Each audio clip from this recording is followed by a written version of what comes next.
I got into this healing work in a kind of an odd way. First of all, I'm a skeptic. I've always been a skeptic. I frankly intend to always be a skeptic.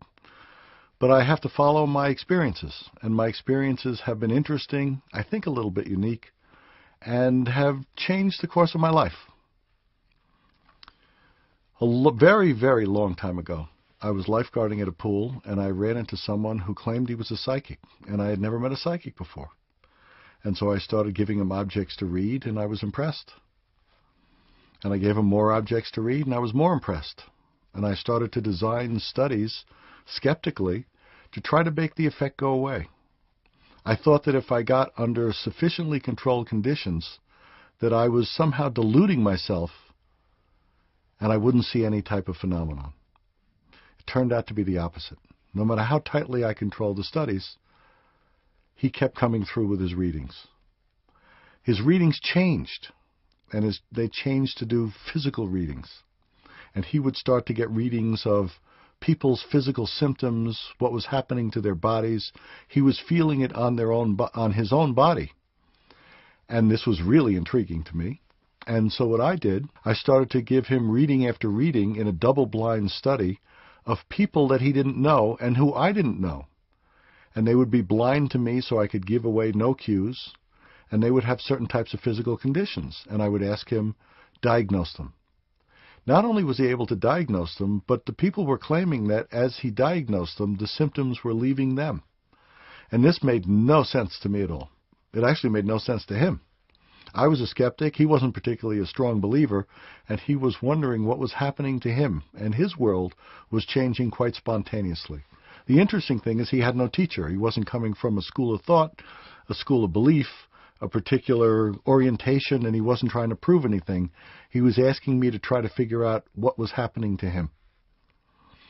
And to make a long story short, he did a physical reading after physical reading after physical reading, and I, as a former lifeguard and a former competitive swimmer, used to have a bad back. In fact, I gave up a swimming scholarship because of a bad back. And I was in pain. And I thought to myself, well, if he can do physical readings and apparently these physical symptoms are leaving other people, what would happen if he did a reading on me? Turns out not only did he pick up my pain, but I then asked him quite spontaneously one day to put his hands on my back and fix my back. And he said, how? And I said, I don't know, just do it.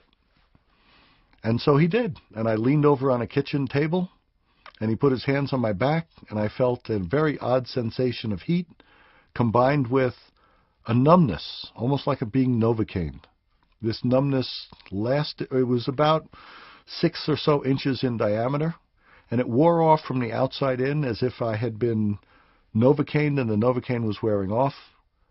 And that was the last time I ever had a back pain, and this was 30-something years ago. And so here you had a non-believer being healed by a non-believer. This was very, very, very interesting to me. And I watched him put his hands on hundreds of other people, and there were astonishing results.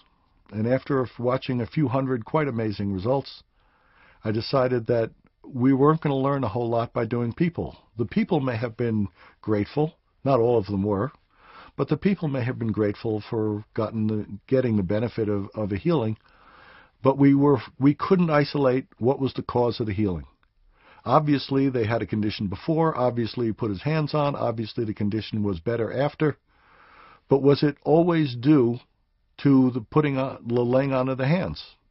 And so I moved to a lab, and I wanted to start under very controlled conditions, under very tightly controlled conditions, studies on healing.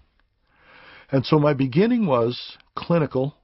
I then moved into a lab. I then moved to a mouse model with cancer, a mouse model with cancer that had a very known lifespan of death, 100% death, 14 to 27 days after injection, and we began healing experiments on these mice.